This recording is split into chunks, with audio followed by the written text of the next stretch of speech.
осы Сырдария мөлтек ауданының мына 4 үйінің тұрғынымын. Мен құқық қорғау органдарында әскери қызметтерде жұмыс жасап, 2018 жылы зейнетке шықтым.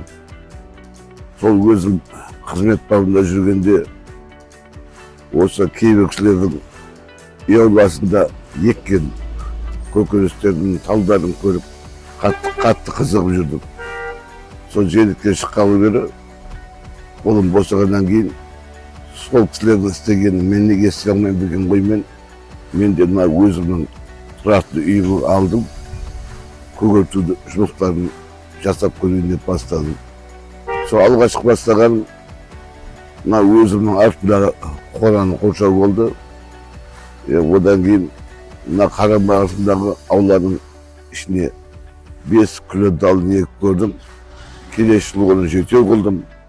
Сөйтіп 220-да жаппай осы қораның ауладағы қазір көріп тұрған талдардың бәрін егіп, мына балдар ойнайтын аулана терек егіп, сөйтіп осы үйді көгерте бастадым.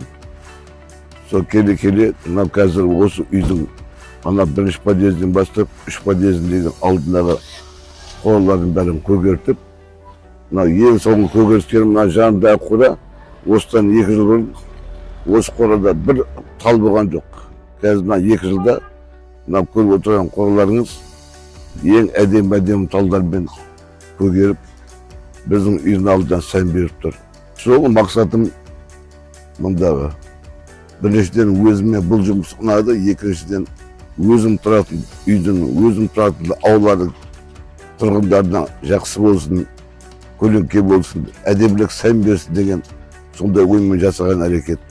Осы менің еңбегіме қарап, қызықшылықты танытып, көп кісілер қазір өздерінің осы мөлтек ауданда өзінің үй алдын көгертіп, талдар егіп жатыр, менен көмек алып жатыр.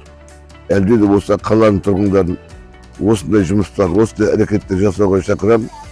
Бұл тек қана үйдің алдында сән бермейді, біздің қаланың сәнін келтіреді. Әрине сосын оның пайдасы көп, көктің пайдасы қандай екенін мен айтпайық. Кез келген адам өзі түсінеді, өзі біледі.